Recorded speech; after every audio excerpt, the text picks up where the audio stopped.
Tuloy ng challenge, si Seth nagpa-check muli ng binuong tangram. Okay na po. Nalalaglag talaga siya.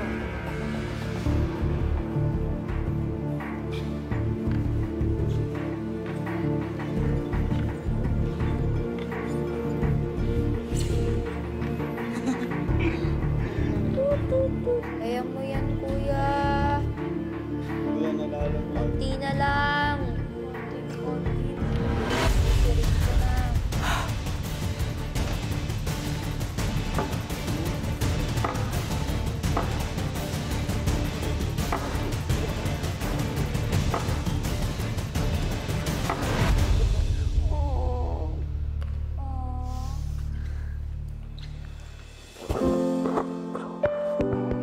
Masaya nga sabay. Bro. Pero, ang galing mo. Masaya ako sa sarili ko. Si Seth po, si Karina, kasi they fought until the end also. Si Seth means a lot to me po. Kasi si Seth, malakas yung loob ni Seth talaga. Never cries. The only time I've seen him cry is after he saw his mom po. Tapos, umiyak siya when we hugged po. So, sobrang meaningful yan po. Hindi ba dito tapos ba? Oo. Siyempre, may mga adventures tayo pagkatapos to. Ang pangit mo sa'yo. Adventures tayo pagkatapos to. Luis, ingat ka ha. Malungkot ako kasi po may aalis po na kaibigan ko. Kasi si Riz, best friend ko po talaga siya dito sa loob ng bahay. Alam ko kay sa loob ni Riz ko yung mga malungkot po siya pero pinipilit niya lang pong umiti.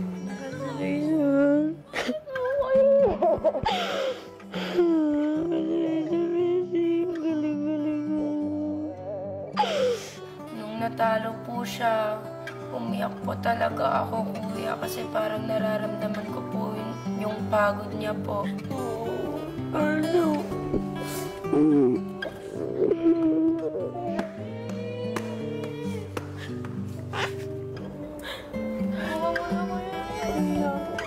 Ilang sandali pa, Seth, Riz, Karina. Matapos ng inyong hamon, ang pinakahuli ng nakagawa nito ay ikaw, Riz. Sa makatuwid, ikaw na ang lalabas ng aking bahay.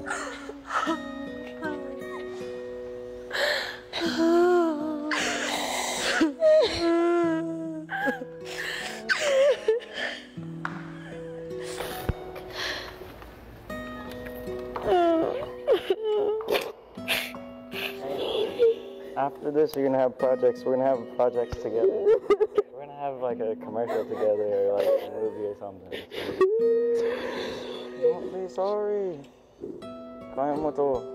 Sasabihin ko pong malungkot po ako, parang hindi pa po siya sapat para sabihin kung ano po nararamdaman ko sa moment na yun. samantala sina Karina at Lee pinag-usapan din ang naging challenge. Proud na proud ako sa'yo. Akala mo, iwan mo ako. Buti nang ginalingan mo. Bakit tatlo pa kami? Bakit kaming tatlo pa? Oo nga eh. Ilang sandali pa pinatawag ni Kuya si Riz sa confession room.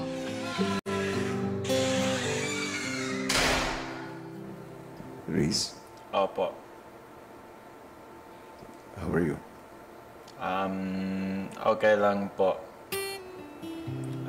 Trying not to be sad po. Pero certain housemates dito make me sad po when they're talking to me and like saying I'm gonna leave, ganun. Pero I'm like, oo, I'm gonna leave, pero nandito pa ako. So, gusto ko masaya, gusto ko last meal with all of these kulit people po. Gusto ko yan. Talagang nalalapit ka na sa mga housemates mo. Opo.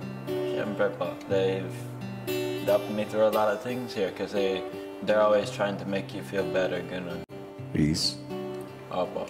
sa gitna ng pagkabigo mo sa task na ito, hinahangaan pa rin kita dahil hindi ka tumigil at pinagpatuloy mo pa rin ang laban.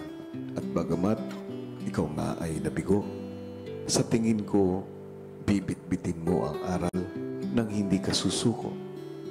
And that makes you a winner. Salamat po. Pero Riz, ayon sa ating kasunduan, ikaw na ang lalabas ng aking bahay. At yan ay magaganap ngayong gabi. Sige po. Hindi mo maaaring sabihin sa mga housemates mo na ikaw ay lalabas na. At pag lahat sila ay natutulog na, pupunta ka sa confession room nang hindi nila nalalaman. Sige po. Gusto kong lubusin mo na ang lahat sa gabing ito, Riz. Ilang sandali na lang ay matutulog na rin kayong lahat. So make the most out of this night. Sige po. Abangan bukas, sa paglabas ni Reese, paano nga kaya nito mababago ang samahan sa loob ng bahay. Magkaharap-harap na ang housemates para sa pangalawang Big Jump Challenge. Sa habang ito na the last housemate standing, susubukin ang inyong determinasyon, endurance at tiyaga sa pagbabalanse ng isang mini statue gamit ang hawak niyong pole. Kung sino ang huling housemate na napanatiling nakabalanse ang mini statue sa itaas ng pole, ang siyang mananalo sa ikalawang Big Jump Challenge.